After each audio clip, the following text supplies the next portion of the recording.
जी, सभी को प्रणाम।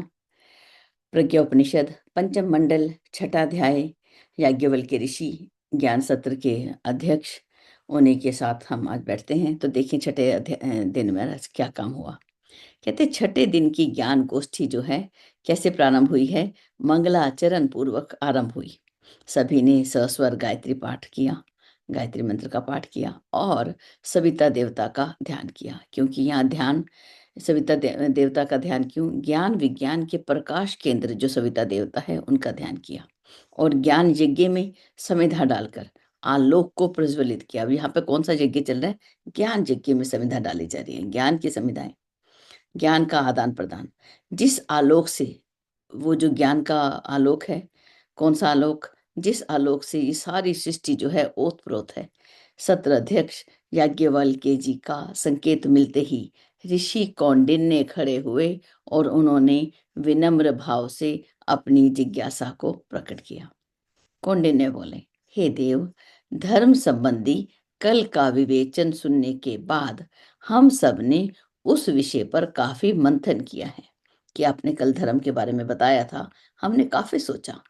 हे भगवान, आपके द्वारा जो व्यक्त किया गया प्रतिपादन है वो बड़ा बुद्धि संगत दिखाई देता है। एक फिर भी एक दुविधा, एक असमंजस हमारे मन में उठा है कि तत्वदर्शन धर्म धारणा के इन पक्षों को जानते समझते हुए भी सामान्य जन इस पर आचरण क्यों नहीं कर पाते। धार्मिक समागमों, पर्व त्योहारों, अनुष्ठानों, अखंड जप, सामूहिक स्नान, रात्रि जागरण और देवस्थानों पर अगर हम देखें तो कितनी भीड़ दिखाई देती है। लेकिन धर्म का जो अर्थ था इसको क्यों नहीं समझ रहे। सब लोग जहाँ जाते हैं धर्म का समागम है, कितनी भीड़ है। किसी भी संप्रदाय का समागम है, वहां पर कितनी भीड़ है। सब लोग जा रहे हैं ना, लेकिन धर्म को धारण क्यों नहीं कर रहे। अब और भी बोलते हैं कि जो धर्म उपदेशक हैं वो भी बड़े संदेश दिखाई दे रहे हैं कि बहुत संदेश सुना रहे हैं। फिर भी अनैतिकता, आक्रामकता, विग्रह, विद्वेष, चोरी, लूट मार और धर्म की आड़ में परस्पर मारकाट क्यों पद पद पर दिखाई दे रहा है। कहते हैं धर्म की आड़ में, धर्म का नाम लेकर आपस में मारकाट होना, ये तो बड़ा ही अशोभनीय है। सार्वभौम धर्म एक होते हुए भी अनेक मतांतर, प्रत्येक की अपनी अपनी अलग अलग मनगढ़ंत विवेचनाएं और बाह्य आडंबर क्यों देखे जाते हैं। धर्म परिवर्तन की विडंबना में धर्म परायण कहे जाने वाले व्यक्ति भी उलझे दिखाई देते हैं। ऐसा क्यों?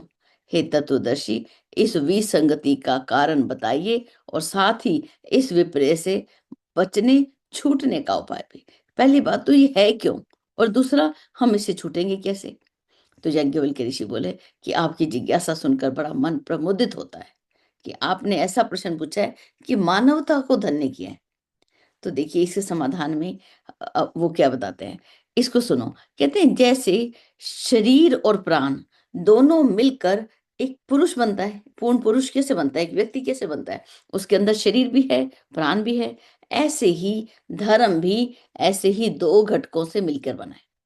एक उसका बाह्य रूप है जिसको हम पूजा अर्चना स्तवन दीप आरती कर्म कांड के रूप में देखा जाता है।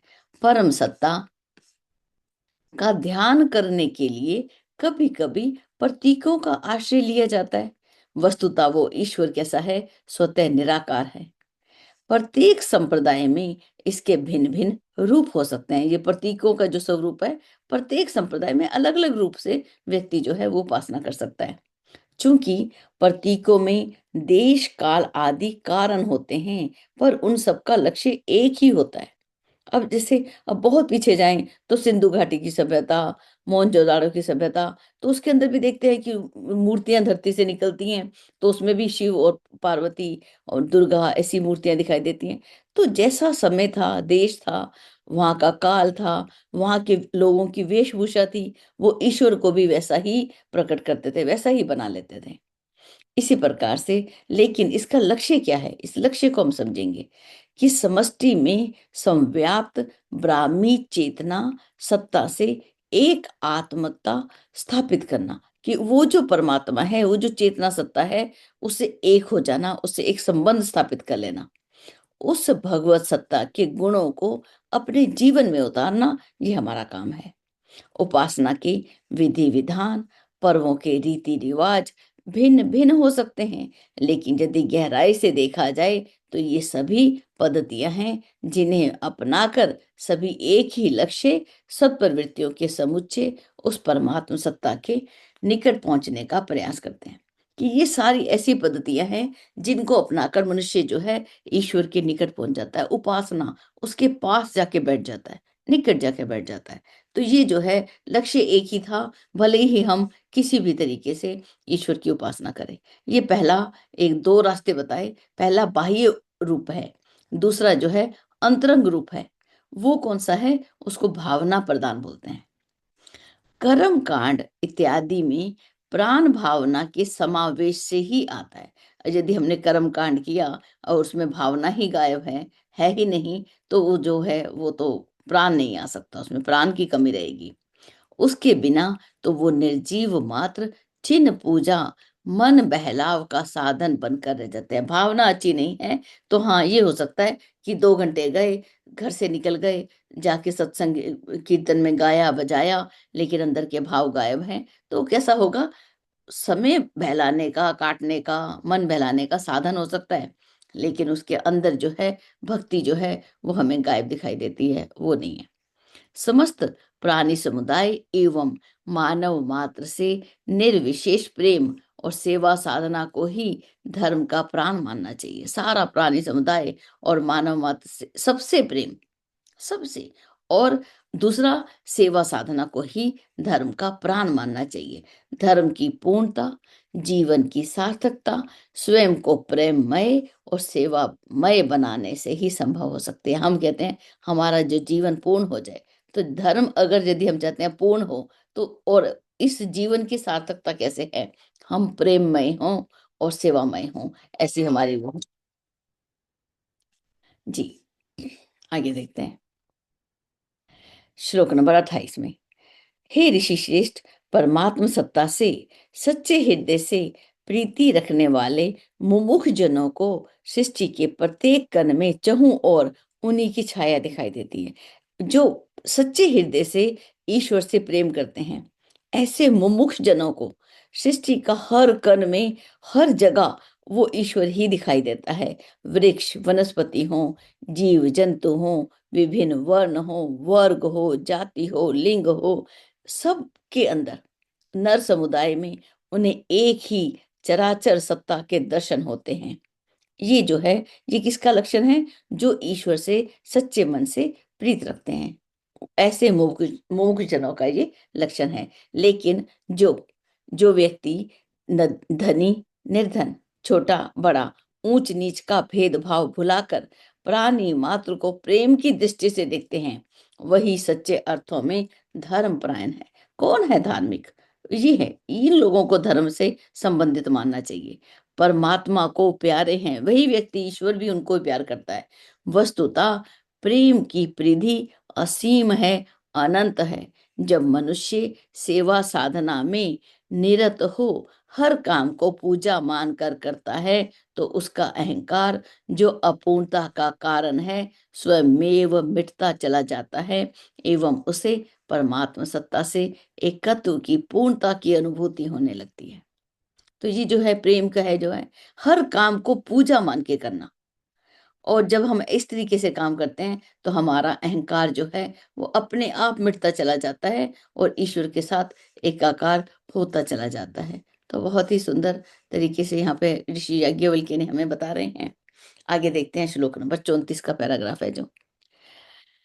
दुर्भाग्यवश विभिन्न वर्गों के मनुष्य समुदाय धर्म के बाहरी स्वरूप में ही उलझ कर रह जाते हैं और उसी को सब कुछ मानते हुए पूर्व आग्रहों से ग्रसित हो जाते हैं। अपनी पहली मान्यताओं को जो पकड़ रखा है उसी को पकड़े रहते हैं।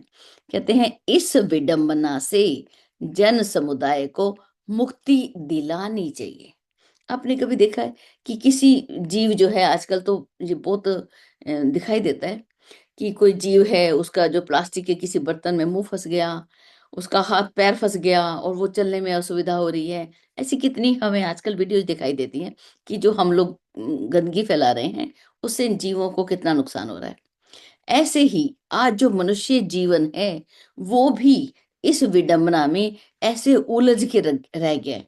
उसको, उस विडंबना से जन समुदाय को मुक्ति दिलानी, कि वो जो समस्या आ चुकी है, किसी पाइप में फंस गया है, कहीं और जगह फंस गया है, तो ये जो है अनास्था के संकट में मनुष्य जो आज ग्रसित हो गया है, उससे उसको मुक्ति दिलानी चाहिए। तो यहाँ पर हमें काम करना पड़ेगा, कैसे हम दूसरों को फ्री करें, कि वो गुलामी की जंजीरों में जैसे हम फंस गए, तो हमें मुक्ति के लिए जो है स्वतंत्रता सेनानी आगे आए।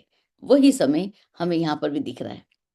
सर्वधर्म समभाव के स्वरूप को हृदयंगम कराने हेतु ये अनिवार्य है। अब कैसे करेंगे, ये हमें यहाँ पे बताया कि सृष्टि के उपदेष्टा धर्म धारणा को स्वयं जीवन में उतारे, कि जो संस्कृति के उपदेश करने वाले हैं, सबसे पहले वो ही धर्म धारणा को स्वयं अपने जीवन में उतारे। कि हम अपने, दो चीजें बताई, हम जो हैं कैसे ईश्वर के साथ एकाकार और सेवा भाव, ये दोनों चीजें जो हम अभी पढ़ रहे हैं, कि सेवा भाव प्रेम जो हमारे जीवन में आए, कि ऐसे व्यक्ति सबसे पहले धर्म की व्याख्या को समझें। और दूसरा, ब्रह्म की सत्ता को विभिन्न परमाणुओं द्वारा प्रतिपादित कर ईश्वर का विश्वास और उसके फल को से सबको परिचित कराएं। कि अब जब हमने अपने आप में जीवन में उस धर्म को उतार लिया, तब हम अब विभिन्न प्रमाण दें, अपने उदाहरण दें, समाज के महापुरुषों के उदाहरण दें, महान आचार्यों के उदाहरण दें। ऐसा उदाहरण देकर प्रमाण के साथ हम लोग जब कहें कि ईश्वर है, तब जो है इससे हम सबको परिचित कराएं और उसका फल भी, उसका लाभ मिलेगा। आचार्य जी लिखते हैं कि आस्तिकता की जड़ें मजबूत होने पर एवं धर्म संप्रदाय का अंतर समझ में आ जाने पर, कि आस्तिकता की जड़ें कैसे हो जाएंगी मजबूत, और हमें ये अंतर समझ आ जाएगा, धर्म किसे कहते हैं, संप्रदाय किसे कहते हैं। तब उस समय क्या होगा, भ्रांतियों का कुहासा स्वयमेव मिटता चला जाएगा। तो ये अपने आप से जो जो कुहासा आ चुका है, जो बादल छा गए हैं अज्ञान के, वो स्वयं हटते चले जाएंगे। आगे बोलते हैं, वस्तुतः निष्काम भाव से किया गया कर्म ही धर्म है। जो कर्म जो है निष्काम भाव से किया जाए, वो ही धर्म है। जो कार्य अपने स्वार्थ की पूर्ति हेतु किया जा रहा हो, वह मनुष्य की भौतिक और आत्मिक दोनों ही प्रगति में बाधक बनता है। यदि हम अपने स्वार्थ के लिए करेंगे, कि इतना धन हमें चाहिए, हमें इतना नाम चाहिए, हमारी इतनी लोकेश ना हो, हमारी विदेश ना हो, तो हमें ये प्रगति, जो मनुष्य भौतिक रूप से भी प्रगति नहीं करेगा और आत्मिक प्रगति भी नहीं कर पाएगा। स्वार्थ, जब हम परमार्थ के क्षेत्र में जाने लगते हैं, स्वार्थ तो स्वतः ही सधने लगता है।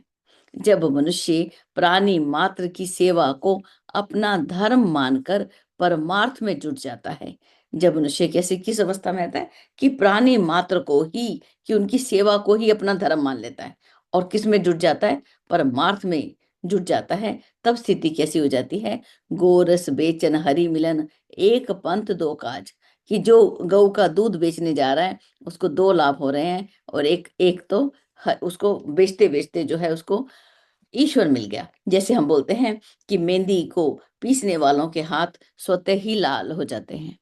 ठीक है, तो अपने, जब हम ऐसा काम करेंगे, इसका और भी अर्थ हो सकता है, तो दीदी से हम समझेंगे बाद में। तो ये जो है इसको हम देखें। और जो गौ की सेवा के लिए, मैंने जब हम लोग चंडीगढ़ में गए थे, गौ की गौशाला में हम लोग वहां पे रुके, तो एक सज्जन वहां पे मिले, जो कि जब उनसे बात की, तो उनसे बात में ऐसा लग रहा था कि ब्रह्म ज्ञान में वो कहीं भी कम नहीं है, बहुत बड़े उच्च स्तर के दिख रहे थे। तो उनसे मैंने बात की कि आपने क्या अध्ययन, उनकी जीवन की शैली को पूछा, तो बोले मैंने अपने जीवन में सिर्फ गौ की सेवा की है।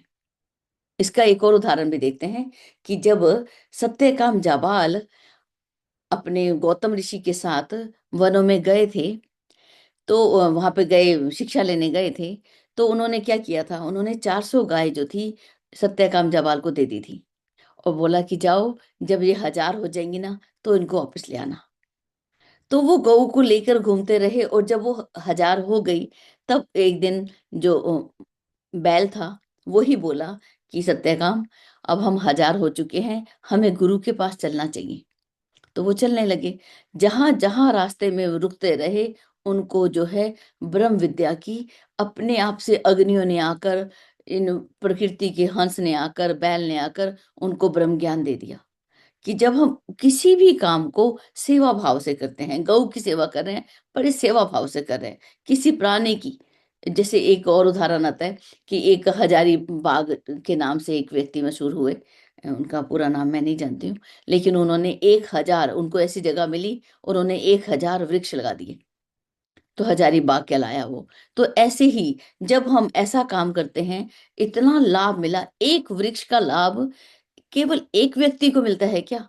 पूरे समाज को मिलता है, पूरे आसपास के एरिया को मिलता है। कोई भी वहां से निकलेगा तो ये जो है, जो सेवा जो है वो अपने आप हो जाती है। जब हम ऐसे वृक्ष लगाते हैं, समाज को स्वर्ग बनाना, धरती को स्वर्ग बनाना, तो अपना परमार्थ तो अपने आप, अपना स्वार्थ तो अपने आप ही सध जाता है। ये बात हमें आचार्य जी ने बड़े सुंदर यहाँ पे बताई। सेवा साधना में नियोजित व्यक्ति स्वतः जन सम्मान, सहयोग और भौतिक अनुदान पाता रहता है। जब व्यक्ति सेवा साधना में लग जाता है, तो उसको क्या सम्मान के लिए लोगों से बोलना पड़ता है कि आप मेरी इज्जत करो, मेरी रिस्पेक्ट करो? नहीं, स्वतः होने लगती है। सहयोग भी मांगने नहीं जाना पड़ता, बोलना पड़ता है। एक ईमानदारी अपनी देनी पड़ती है कि हम लोग ये काम कर रहे हैं, आप हमारा सहयोग करिए। तो देखिए कैसे लोग अपना आगे बढ़ते हैं, और भौतिक अनुदान भी हमें मिलता रहता है। वस्तुतः परमार्थ ही सच्चा स्वार्थ है। चूंकि समष्टि में व्यक्ति स्वतः ही आ जाता है, इस लाइन को नोट कर सकते हैं। समष्टि में व्यक्ति स्वतः ही आ जाता है। जब हम परमार्थ करते हैं, अपना स्वार्थ तो अपने आप ही आ जाता है। आगे देखते हैं। अब देखिए, दो रूप बताए, बाह्य उपचार और अंतरंग का परिष्कार। दो चीजों के माध्यम से हमें युग ऋषि बता रहे हैं। कहते हैं, धर्म को, मानव जीवन को सफल सार्थक बनाने एवं व्यक्तित्व का सर्वांग पूर्ण परिष्कार कर दिखाने वाली एक कार्यशैली कहा जाना चाहिए। कि धर्म क्या है, ये क्या करता है, धर्म क्या क्यों जरूरी है? ये मानव जीवन को सफल बनाता है, सार्थक बनाता है और उसको पूर्ण कर देता है।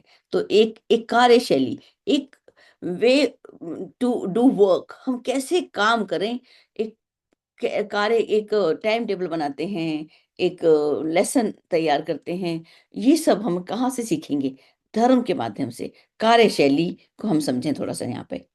हर विवेकशील व्यक्ति को इसका अनुपालन करना चाहिए। धर्म का बाह्य स्वरूप जहाँ सदाचार है, वहाँ सद्भाव उसका आंतरिक स्वरूप है। बाहर से तो हम बड़े गुड मैनर्स वाले हो जाते हैं, बाहरी स्वरूप हमारा अच्छा आचरण करना, ये धर्म का बाह्य स्वरूप है। हमने उपासना की, बाह्य स्वरूप के अंतर्गत क्या आया था? उपासना, यज्ञ करना, ये जो कर्म कांड है, ये बाह्य स्वरूप है। तो बाह्य स्वरूप हमने किया, तो हमारे अंदर अच्छा आचरण आना ही चाहिए। और सद्भावना, अगर हमने आंतरिक रूप से उसकी साधना कर रहे हैं, तो हमारी सद्भावना बढ़नी ही चाहिए।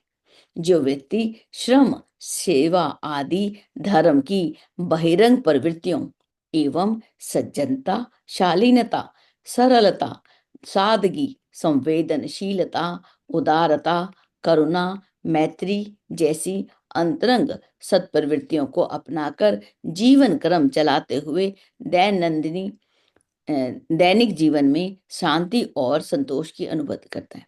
जो व्यक्ति ये दोनों प्रक्रिया को अपना लेता है, देखिए हमने उपासना भी की, बहिरंग प्रवृत्ति भी ले ली। हमने बहिरंग प्रवृत्ति में भी आचार्य जी लिखते हैं, श्रम और सेवा आदि धर्म की बहिरंग प्रवृत्तियों, और साथ में जीवन में इन सद्गुणों को उतार लिया। एक सज्जन बने, शालीन बने, सरल बने। हम कठिन होंगे तो कोई व्यक्ति अपनी बात हमसे नहीं कर सकता। सादा जीवन, संवेदनशील होना, एकदम जैसे बोलते हैं नवनीत समाना, संत हृदय नवनीत समाना। कि संत का हृदय कैसे होता है? मक्खन के समान। माखन को तो गर्म करना पड़ता है, उसको गर्म भी नहीं करना पड़ता, वो अपने आप पिघलने लग जाता है। इसको संवेदनशीलता। दूसरे के दुख से हम दुखी हो जाए। अब कई बार क्या होता है, हम दूसरों के दुख से दुखी तो होते हैं, लेकिन हेल्प नहीं करते। कोई व्यक्ति 2 घंटा वहां बोलता रहा कि मेरी हेल्प करो, मुझे बचा लो, मेरे जीवन को बचा ले, लेकिन हमारे अंदर संवेदना ही नहीं है, कुछ प्रयास ही नहीं किया गया। तो ये क्या संवेदनशीलता है? किसी का एक्सीडेंट हो गया, हमने देखा, हम दुखी हुए, लेकिन मदद नहीं की। एक सिंपैथी होती है, एक एम्पैथी होती है। सिंपैथी में हमें करुणा जगी, हाय ये बेचारा कितना दुखी है। एम्पैथी में हम उसकी सहायता करते हैं भाई। वो है संवेदनशील हों हम, उदार हों, करुणामय हों। उस करुणा करके हम पूजा करते हैं। भगवान राम कैसे थे? करुणामय। तो हमारा जीवन कैसा हो? वो भी करुणा से भरा हो। मैत्री, मित्रता ऐसी हो, मजबूत मित्रता। एक बार जिसको मित्र बोल दिया, फिर तो उसकी पूरे हमने उसका मान सम्मान की हमेशा ही ध्यान रखना है। मैत्री जैसी अंतरंग सत्प्रवृत्तियों को अपनाकर जीवन क्रम चलाते हुए अपने दैनिक जीवन में शांति और संतोष की अनुभूति करता है, वही सच्चे अर्थों में धर्मपरायण है। धर्म को हम क्या समझते हैं? देखिए, अब इसके अंदर और भी बड़े सुंदर तरीके से बताया जाता है।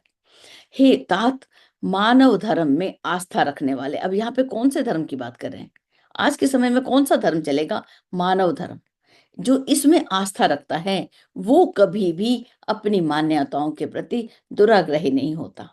वे कैसे होते हैं? सत्यान्वेषी, सत्य का साथ देने वाले, कर्म योगी, कर्म करता है योग से युक्त होकर, ज्ञान युक्त होकर। और स्तर कैसा होता है? जिज्ञासु स्तर का, रेडी टू लर्न, सीखने के लिए तैयार है हर समय, और हर समय उसके अंदर जिज्ञासा उठ रही है, वो इस स्तर का होता है। वे इस स्तर की सदाशयता अपने अंतःकरण में विकसित करते हैं, अपने अंदर, उनके अंदर ऐसी प्रेम जो है उसको बढ़ा लेते हैं। और इतनी बढ़ाते हैं कि विविधता से भरी इस सृष्टि में विभिन्न वर्गों की मान्यताओं, परंपराओं का सम्मान करते हुए उन्हें अपना ही बंधु और सहयोगी माने। अलग अलग हमारे देश में परंपरा आई, कितने लोग बाहर से आए, कितने यहाँ से निकल के बाहर गए, लेकिन हमारी मान्यताएं समय के साथ से बदली। हमने दूसरों से सीखा, दूसरों को सिखाया, लेकिन हम उनको ही अपना बंधु और सहयोगी माने। जो व्यक्ति धार्मिक है, उसमें ये गुण होने चाहिए। अपनी मान्यता अच्छी है, उसकी भी अच्छी है, उसका भी हम सम्मान कर लें। वे तर्क, तथ्य, प्रमाणों की भाषा में पर ब्रह्म की व्याख्या कर अन्य अनेकों को आश्वस्त करते और आस्तिकता का पक्षधर बनाते हैं। अब इसको भी देखें कि आज की जो पीढ़ी है, विज्ञान की पीढ़ी आ गए, नए बच्चे आ गए। अब हमारे पास इतना ज्ञान होगा, तब हम अपना तर्क, तथ्य और प्रमाण दे सकेंगे कि वो है। लेकिन अब बिना तर्क के कोई मानेगा नहीं।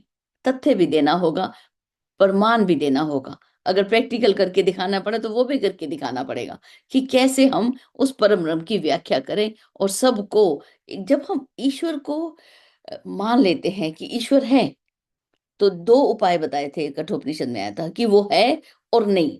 उसमें से किसको माने? वो है। मेरे पीछे कोई है, अगर मैं गिरा तो मुझे पकड़ने वाला कोई है। तो उस समय की स्थिति, अपने बच्चे को इसका प्रैक्टिकल कर लें हम। अपने बालक को हम बोल दें, जा बेटा, मैं तेरे पीछे हूं, तू कुछ भी कर, मैं तेरे साथ हूं। अगर तुझसे कुछ गलत भी हुआ ना, तब भी मैं तेरे साथ हूं। और अच्छा हुआ, मैं तो तेरे साथ ही हूं। तो वो बच्चा खुलकर काम करेगा। एक विश्वास हो जाएगा, मेरी माँ मेरे पीछे खड़ी है, मेरे पिताजी मेरे पीछे खड़े हैं, मैं जा सकता हूँ। या कोई बच्चा दीवार पे चढ़ा हो, तो हम हल्का सा हाथ पकड़ लें तो कितनी ऊंची दीवार चढ़ जाता है। ऐसे ही जब हमें ये विश्वास हो जाए, मेरे पीछे मेरे ईश्वर है, अगर मैं गिरा वो मुझे पकड़ने वाला है। इसी इसी मान्यता के ऊपर प्रहलाद को जब पहाड़ से गिराया जाता था, तो उसको कोई अंतर नहीं आता था। एक समत्व में आराम से गिरते थे। उसको मालूम था कि वो मुझे पीछे पकड़ने वाला बैठा है। और ऐसा हम पढ़ते भी हैं कि पीछे भगवान उसको पकड़ के नीचे उतार देते, ले भाई सावधानी से, उसको जरा भी चोट नहीं आती। तो जब विश्वास होगा, हम तभी जीवन में आते हैं। हम एक ऑपरेशन कर सकते हैं। क्या उसकी, व्यक्ति की आंख का, क्या हम उसको बिजली दे सकते हैं, लाइट दे सकते हैं? वो देने वाला वो है, मैं तो केवल काम कर सकता हूँ। तो जब ये ऐसा विश्वास हमको आ जाए, तर्क, तथ्य और प्रमाण की भाषा में हम जब उस पर ब्रह्म की व्याख्या कर सकें और दूसरों को आश्वस्त कर सकें और आस्तिकता की बात को रख सकें, तो ऐसे उदार धर्म जेता ही सही अर्थों में धर्मपरायण, धर्म का उपदेश करने वाले अध्यात्मवादी कहलाने योग्य हैं।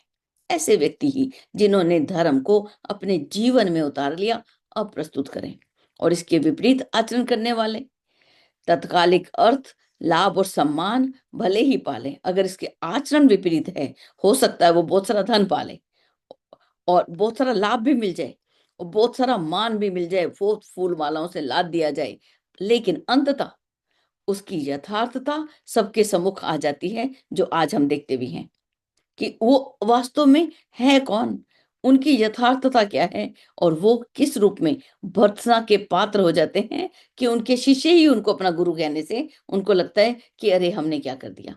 ऐसी भर्त्सना के पात्र हो जाते हैं और ईश्वरीय सत्ता के, और ऐसा नहीं है कि समाज में ही उनकी भर्त्सना होती है, ईश्वरीय सत्ता के कोप भाजन भी बनते हैं कि ईश्वर की सत्ता भी उनको प्रेम नहीं करती। तो ये जो है, मानव की गरिमा के अनुकूल जब हम काम करेंगे तो उसको मानव धर्म बोलेंगे। फिर भी युग ऋषि ने हमें इस संसार में कितने धर्म हैं, जो उनके जितने मुख्य संप्रदाय हैं, उनके ऊपर यहाँ पे बात की है श्लोक नंबर 58 वाले पैराग्राफ में। कौंडिन्य ने बोले, हे देव, इन दिनों संसार भर में कितने धर्म हैं, नाम तो हम लेते ही हैं, उनके स्वरूप बताएं जो मनुष्य के लिए मंगलकारी हैं। तो इसके लिए याज्ञवल्क्य बोलते हैं, हे मनीषियों, यूं इन दिनों संसार भर में भाषाएं अनेकों उभरी हैं और संप्रदाय भी सर्वत्र अगणित उपज पड़े हैं, और कितने संप्रदाय हैं उनके तो हम नाम तक भी नहीं जानते होंगे। मतांतरों की भरमार है और वो सहस्रों की संख्या में पहुंच चुकी, कि वो हजारों की संख्या में है, हम उनको गिन भी नहीं सकते। अभी अभी की स्थिति कैसी है कि बरसाती उद्भिजों की तरह आए दिन उगते रहते हैं। जैसे वर्षा ऋतु आती है तो अपने आप से ही छोटे छोटे जो हैं पौधे जो हैं अपने आप से उग जाते हैं, और जैसे ही शीत ऋतु ऋतु आती है और वो गायब हो जाते हैं, तो उनको बोलते हैं बरसाती उद्भिज। तो इनकी तरह आए दिन उगते रहते हैं।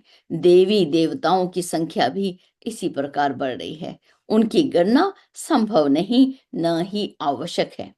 संक्षेप में अगर फिर भी हम बोलना चाहें तो इन दिनों में हम 4 धर्म संप्रदाय प्रमुख हैं। देखिए, केवल धर्म नहीं लिखा युग ऋषि ने, संप्रदाय भी लिखा।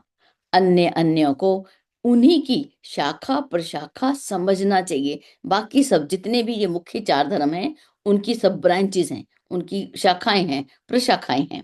इनमें भारत मूल के 2 हैं। भारतीय मूल जो मुख्य रूप से थे वो 2 हैं, जो कि मानव के आत्मा के उत्कर्ष में सहायक हैं। पहला कौन सा? हिंदू धर्म और बौद्ध धर्म। हिंदू धर्म के माध्यम से भी हम आत्मा को जानते हैं, आत्मा की बात करते हैं, उस परमात्मा और आत्मा का संबंध को जानते हैं। और बौद्ध धर्म के माध्यम से भी हम बुद्धि को अपनाते हैं। और दूसरा पाश्चात्य मूल मतलब जो बाहर से हमारे देश में आए, या बाहर जो इस समय लोग मानते हैं, वो कौन से हैं? क्राइस्ट जैसे बोला जाएगा, और इस्लाम, जैसे ईसाई धर्म और इस्लाम धर्म, ये 2 धर्म जो हैं ये पाश्चात्य मूल के हैं। ये चारों ही धर्मों के व्यक्ति विश्व भर में फैले हुए हैं। सभी धर्म संप्रदायों के मूल में एक जैसे ही सिद्धांतों की प्रधानता है। जितने भी धर्म संप्रदाय हैं, उनके अगर मूल में देखिए, उनके नीचे गहराई में जाएं, तो हमें मिलेगा सभी के अंदर एक जैसे ही तो सिद्धांत हैं।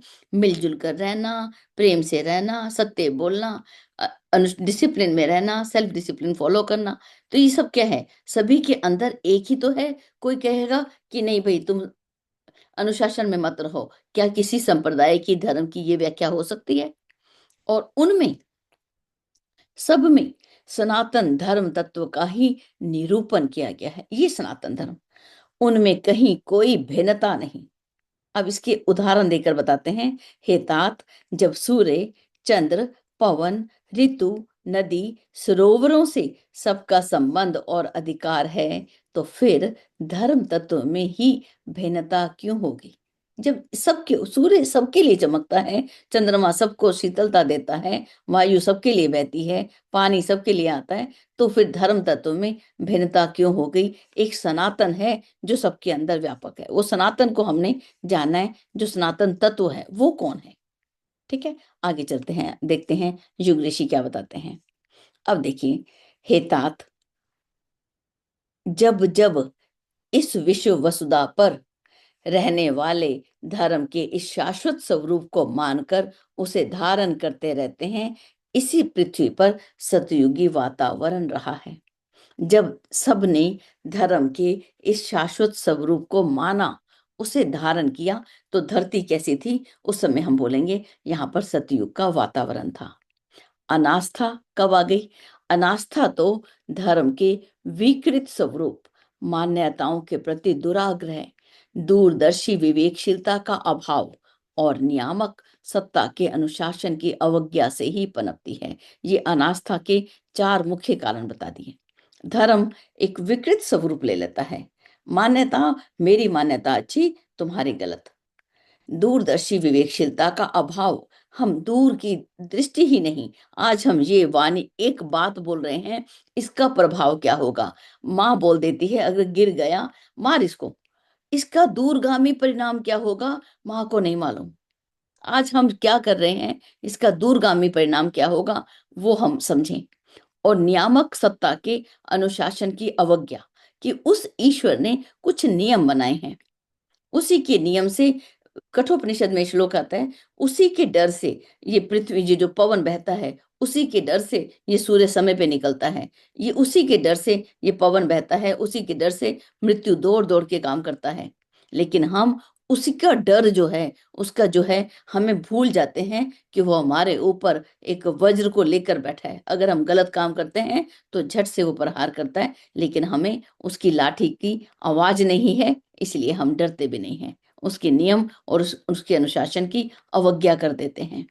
धर्म धारणा का महत्वपूर्ण फल क्या है? मानव में देवत्व और धरती पर स्वर्ग जैसी परिस्थितियों के अवतरण के रूप में प्रत्यक्ष दिखता है। अब हम बोलेंगे हमने तो धर्म को अपना लिया, फल कहाँ है? उसका रिजल्ट कहाँ है? रिजल्ट है कि क्या मनुष्य के अंदर देवत्व पैदा हुआ, वो देव तुल्य हुआ, देवताओं की तरह रहता है, आपस में प्रेम भाव में रहता है, और धरती को स्वर्ग बनाया या इसी धरती को नरक बना दिया। ये हम इसका रिजल्ट के रूप में हम देख सकते हैं। आज की विकट परिस्थितियों में धर्म के इस यथार्थ, चिरंतन एवं सार्वभौम रूप को प्रतिष्ठित करने की ही सबसे बड़ी आवश्यकता है। आज की ऐसी विकट परिस्थिति में, आज की परिस्थितियां बिल्कुल सरल नहीं है। इस समय हम धर्म का एक यथार्थ, एक एक्चुअल जो उसकी फिगर, उसका रूप जो है, वो हमको दिखाएं। चिरंतन, जो कभी नष्ट नहीं होने वाला, और सार्वभौम, सभी के अंदर एक समान, उस रूप को हमें प्रतिष्ठित करना है। ये सबसे बड़ी आवश्यकता है।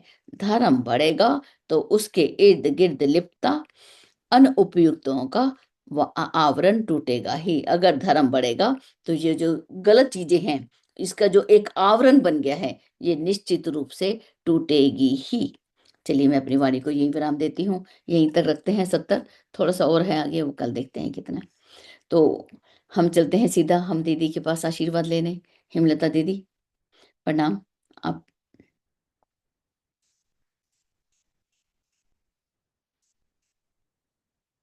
जी। हरिओम। जी दीदी, प्रणाम। जय गुरुदेव। प्रणाम दीदी, सभी को प्रणाम। बहुत सुंदर बात, धर्म की व्याख्या अति उत्तम। तो आज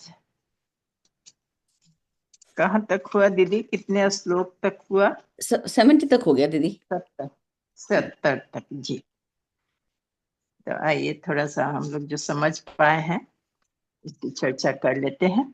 जी। 6ठे अध्याय में सर्वधर्म समभाव प्रकरण, जिससे पता चलता है इससे ही इस सर्व धर्म के प्रति हमें समभाव रखना है और इसमें भटकना नहीं है। धर्म की विभिन्नता में भटकना नहीं है, क्योंकि उद्गम तो एक ही है, लक्ष्य भी एक ही है।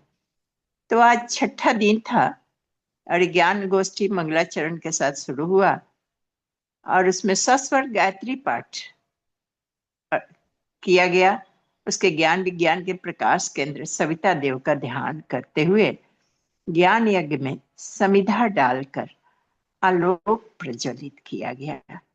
समिधा अपनी श्रद्धा को डाला गया और उससे जो प्रकाश निकला, आलोक जो प्रज्वलित हुआ, उससे समस्त सृष्टि ओतप्रोत हो गया उस ज्ञान से। तो ये अलंकारिक शब्दों का बहुत सुंदर यहाँ प्रयोग किया गया है। ज्ञान यज्ञ से तात्पर्य है सद्ज्ञान से, विवेक के संवर्धन से, महाप्रज्ञा के परिपोषण से और सदाशयता के अभिवर्धन से है। यज्ञ में आहुति किस चीज की डाली गई? तो सद्ज्ञान की डाली गई। महाप्रज्ञा का उससे परिपोषण हुआ, महाप्राज्ञ का परिपोषण हुआ और पर ब्रह्म परम परमात्मा की चेतना, प्रेरणा, सक्रियता और सार्थकता में ही मनीषियों में गायत्री कहा है। उसी को गायत्री छंदसामहम, गायत्री छंदों में मैं गायत्री हूँ। भगवान कृष्ण ने कहा है बुद्धिर बुद्धिर मता यस्मि, कहकर गीता में भगवान ने गायत्री को अपना ही स्वरूप बताया है। गायत्री का देवता सविता है, हम सभी जानते हैं। सविता व देवा नाम प्रसविता, सविता ही देवों का प्रसविता है। हम सब भी देव ही हैं, देवियां ही हैं। और सब हम कहाँ से प्रसवित हुए हैं? प्रसव उत्पन्न, कहाँ से प्रसव किया गया है? तो सविता के द्वारा। मानो उस चेतन सूर्य की रश्मियां हैं हम सभी। देवता प्राण स्वरूप माने गए हैं और उनके अभिवर्धन, परिपोषण और रक्षण करने वाली शक्ति कौन होती है?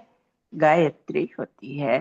तो गायत्री महामंत्र में सूक्ष्म रूप से इन्हीं देव शक्तियों का समावेश होता है।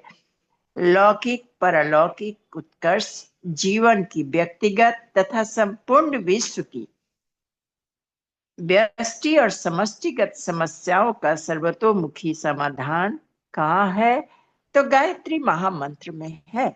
इस अध्याय में गायत्री की महत्ता का पूर्ण रूप से प्रकाश डाला गया है, बताया गया है। सृष्टि के आरंभ से लेकर अब तक ऋषि मनीषी अवतारी महामानवों की गायत्री आराध्य रही है।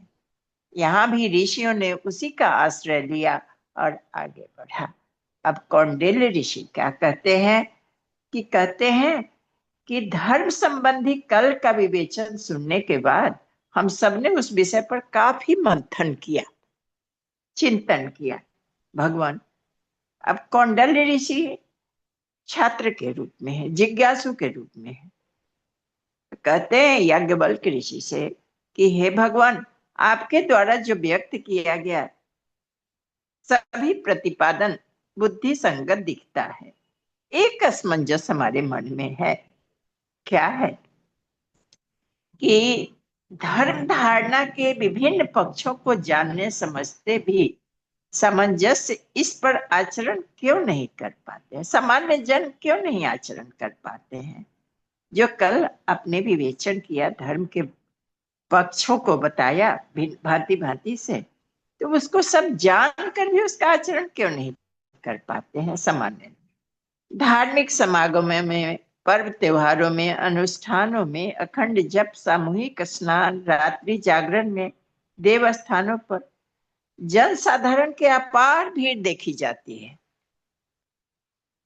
पर धर्म का सही स्वरूप दिखता नहीं है। वहां भी क्या हो जाता है? हम लोग देखते हैं भगदड़ मच जाती है, मारपीट हो जाता है। सभी अनुशासन का पालन नहीं कर पाते हैं। मैं पहले फूल चढ़ाऊं, मैं पहले जल ढारूं, मैं पहले सिंदूर चढ़ाऊं, यही क्या धर्म का स्वरूप रह गया है? विडंबना बताया गया है इसको। अब याज्ञवल्क्य जी बोलते हैं कि आपकी जिज्ञासा श्रृंखला सुनकर हमारा मन प्रमुदित होता है। बहुत खुश हुआ आपकी यह जिज्ञासा। आपने जो यह प्रश्न पूछकर सारे मानवता को धन्य किया है। अब मैं उसे बताता हूँ। जिस तरह शरीर और प्राण दोनों मिलकर पुरुष बनते हैं, एक व्यक्ति निर्माण के लिए, एक मनुष्य, पूर्ण मनुष्य बनने के लिए शरीर भी, स्ट्रक्चर भी चाहिए, पंच तत्वों से मिला हुआ यह शरीर भी चाहिए, और चैतन्यता के लिए उसमें प्राण भी चाहिए। दोनों ही घटक मिलकर वह पूर्ण पुरुष बनता है। एक उसका बाह्य रूप होता है, जो पूजा अर्चा स्तवन दीप आरती इत्यादि कर्म कांड के रूप में हम देखते हैं। और परम सत्ता का ध्यान करने के लिए कभी कभी प्रतीकों का आश्रय भी लेते हैं, मूर्ति को भी देखते हैं। यही सत्ता स्वतः निराकार है वस्तुतः। प्रत्येक संप्रदाय में इसके भिन्न भिन्न रूप होते हैं। प्रतीकों में देश काल आदि के कारण होते रहते हैं, पर उन सब का लक्ष्य एक ही होता है। यही महत्वपूर्ण बात है। समष्टि में संव्याप्त ब्राह्मी चेतना सत्ता एक ही है। एकात्मकता स्थापित करना, उस भगवत सत्ता के गुणों को अपने जीवन में उतारना, यही महत्वपूर्ण है। यही लक्ष्य है सबका। उपासना के विधि विधान रीति रिवाज भिन्न हो सकते हैं, पर गहराई से देखा जाए तो सभी एकमात्र पद्धतियां हैं जिन्हें अपनाकर सभी एक ही लक्ष्य सत प्रवृत्तियों के समुच्चय उस परमात्मा के निकट पहुंचने का प्रयास करते हैं। तो फिर भेद कैसा, किसी प्रकार का दुराव कैसा, दुराग्रह कैसा? धर्म का दूसरा अंतरंग रूप भावना प्रधान। एक तो स्थूल रूप बताया गया, जैसे एक पूर्ण पुरुष बनने के लिए दोनों चीज का अनुसरण आवश्यक होता है। शरीर भी होना चाहिए और आंतरिक प्राण ऊर्जा भी होना चाहिए, प्राण भी, चैतन्यता भी होनी चाहिए। तो उसी तरह से धर्म का भी दो स्वरूप बताया गया। एक बाह्य दिखावा, मूर्ति पूजा, पूजा आरती, भोग लगाना, ये सब देश काल प्रतीक के रूप में सभी का भिन्न भिन्न हो सकता है, पर लक्ष्य एक ही होता है। उसी तरह से बताया गया कि उसका दूसरा क्या स्वरूप है, तो भावना है। कर्म कांड इत्यादि में प्राण भावना में के समावेश से ही आता है। इसके बिना तो वह निर्जीव मात्र है, चिन्ह पूजा मात्र है। इसलिए समस्त प्राणी समुदाय मानव मात्र में निर्विशेष प्रेम और सेवा साधनों को ही धर्म का प्राण मानना चाहिए। यह बात हमें बहुत अपील करती है कि कैसे धर्म का प्राण क्या हो सकता है। बाह्य स्वरूप तो हम सभी विचरण करते रहते हैं, जानते रहते हैं, पर आंतरिक स्वरूप जो प्राण है वह क्या है, तो वह निर्विशेष प्रेम है। किससे? मानव मात्र से। तो वही आत्मीयता का विस्तार है, वही प्राण है, और सेवा साधना को ही धर्म का प्राण मानना चाहिए। तो ऋषि ने ये बहुत सुंदर पक्ष रखा है। धर्म के अंतरंग पक्ष इष्ट के प्रति भावना और प्रेम की महत्ता को स्पष्ट करते हुए ऋषि कहते हैं कि इसके अभाव में पूजा उपासना के सभी क्रिया कृत्य जो हैं सो निर्जीव मात्र चिन्ह पूजा बनकर रह जाते हैं। तो इसके विषय में बहुत कुछ कहने की आवश्यकता नहीं है, पर मानसकार ने यहाँ तक लिखा है श्रद्धा भावना को कि भवानी शंकरो बंदे श्रद्धा विश्वास रूपिनो। यह कहकर स्पष्ट किया है कि उसके बिना तो उपासना की सिद्धि या अंतःकरण में स्थित परमात्मा देव का दर्शन संभव हो ही नहीं सकता। तो आनंद आ जाता है इन बातों को समझते हुए कि मानव मात्र के प्रति, जीव मात्र के प्रति अगर प्रेम नहीं है तो वह कैसा धार्मिक है। प्राण के बिना तो निर्जीव यह शरीर है।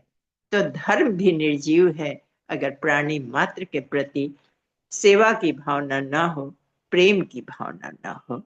इसके प्रति समर्पण को ही प्रेम कहते हैं। अब यहाँ यह बात भी बहुत अच्छी आती है। प्रेम योग का साधक अपने अंतरंग में भावनात्मक और बहिरंग में क्रियात्मक प्रेम तत्व की दिव्य संवेदना का परिचय देता है। किसका हृदय कितना करुणा से ओतप्रोत है। यही धर्म धारणा का प्राण है। भगवान से प्यार करने का तात्पर्य है कि दुनिया के पीड़ित पक्ष की सेवा करना, इसी में जीवन की सार्थकता है। तो क्या कहें दीदी, आपने तो बहुत सुंदर पढ़ा। उपासना वाला जो परमेश्वर है वह ससीम है। इसमें सुपर चेतना और परम ज्योति इसे ही कहा जाता है। हम लोग ज्योति, अखंड ज्योति का शताब्दी वर्ष मना कर आ रहे हैं। यह परम ज्योति क्या है? यह परमेश्वर ससीम है, वही प्यार है। परमात्मा को उन सत प्रवृत्तियों का समुच्चय समझना चाहिए जो मानवीय गरिमा का स्तर को ऊंचा रखने की प्रेरणा देता है।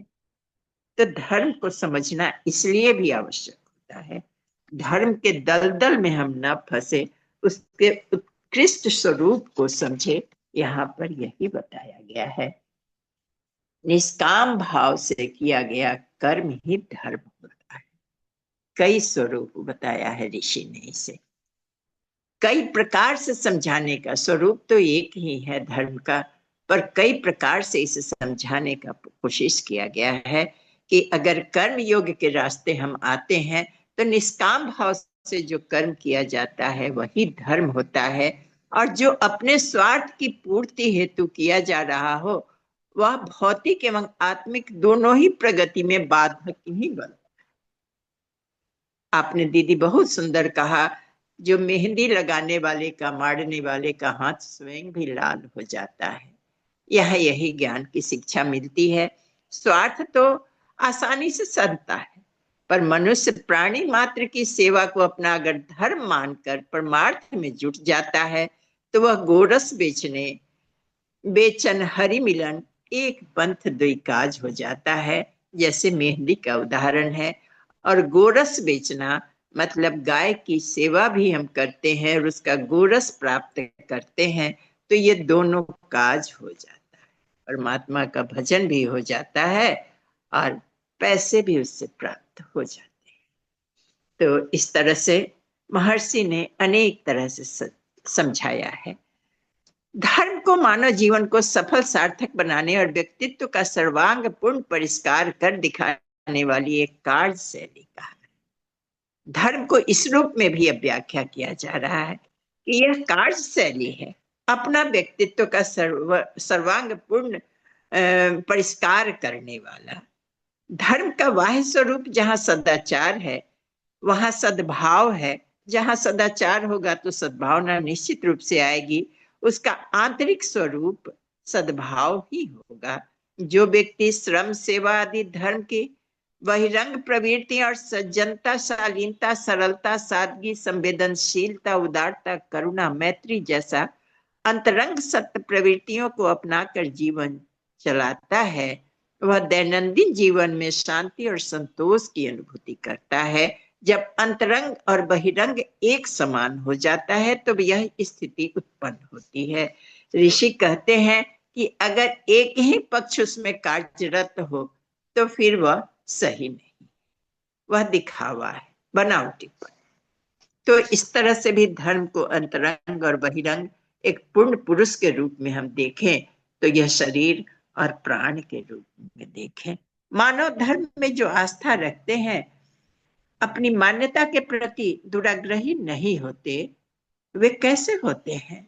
सत्य के अन्वेषी होते हैं, कर्म योगी होते हैं, जिज्ञासु स्तर के साधक होते हैं। ऐसा नहीं है कि हम मानव धर्म में आस्था रखने वाले दिखाते हैं, पर ये सब गुण अगर वो नहीं हो, सत्य के खोज वाले नहीं हो, कर्मयोगी नहीं हो, जिज्ञासु नहीं हो, तो फिर वो गलत, वह सही नहीं है।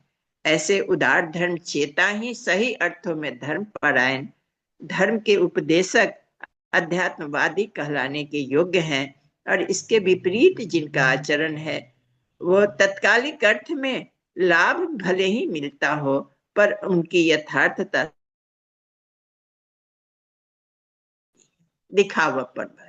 यदि हमने देखा है कि एक केला देते हुए एक भिखारी को 10 आदमी ने मिलकर फोटो खिंचवाया है। ऐसा ऐसा दान करने वाले लोग हैं। 10 रुपया 50 रुपया दान किया तो हर माइक से उसका अनाउंस कराया गया, फलाना व्यक्ति ने इनको 50 रुपया दान में दिया, दक्षिणा में दी। तो वो क्या है? ये दिखावापन का उदाहरण यहाँ ऋषि ने दिया।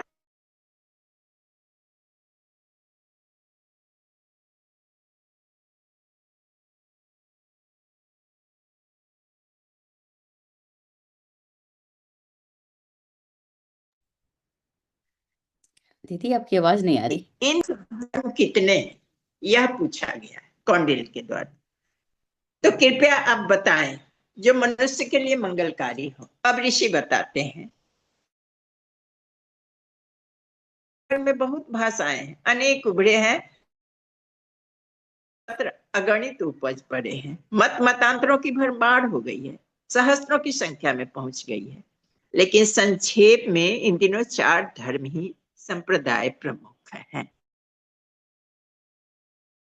बात उन्होंने कहा है कि अनादिकाल में एक ब्रह्मा जी के ही सभी पुत्र थे, और वह कौन थे? मनुष्य कहलाए। तो ब्रह्मा जी के ही सभी मनुष्य पुत्र थे, और जब मनुष्य की और सभी मनुष्य की एक भाषा थी, एक संस्कृति थी, एक जाति और एक ही धर्म था।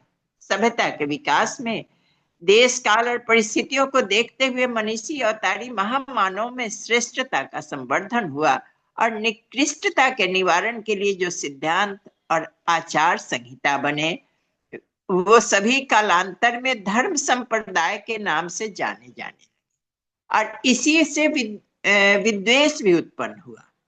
कालांतर में दुर्भाग्यवश निहित स्वार्थ में इन चारों का विभाजन दीवार की तरह खड़ा हो गया।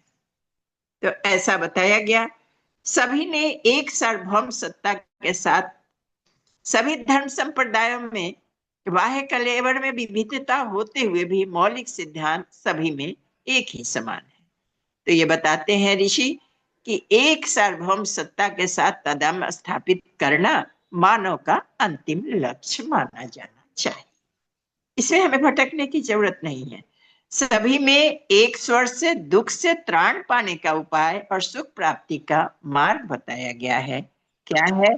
सर्वभूत ही रताः और आत्मवत सर्वभूतेषु का सनातन सिद्धांत ही सभी धर्म संप्रदायों का मूल आधार है। वसुधैव कुटुंबकम की भावना का परिपोषण करने वाली सार्वभौम सार्वजनिक तथा सर्वोपयोगी सनातन शिक्षा का ही सब में समावेश। इन सूत्रों को विश्व के धर्म की आधारशिला मानकर आज मानव जाति को एकता के सूत्र में बंधे जाने की आवश्यकता है। तो इस तरह से उन्होंने जब जब इस विश्व वसुधा पर रहने वाले धर्म के इस शाश्वत स्वरूप को मानकर उसे धारण करते रहे हैं, ऋषि ने कहा, तो तब क्या हुआ है कि इस पृथ्वी पर सतयुगी वातावरण उत्पन्न हुआ है, बना है। अनास्था तो धर्म का विकृत स्वरूप है। तो जी दीदी प्रणाम। इस तरह से आज का हमारा स्वाध्याय आपके द्वारा पूरा किया गया, और हम यही समझ पाए, इसको हमने प्रयास किया दोहराने का। धन्यवाद, प्रणाम सभी को। जी प्रणाम दीदी जी। चलिए, हम में से कोई कुछ कहना चाहता है तो बोलिए, नहीं तो मीटिंग। चलिए यहीं पर हम इसको करते हैं, एक बार शांति पाठ ले लेते हैं। ओम शांति ही शांति ही शांति। दीदी को प्रणाम।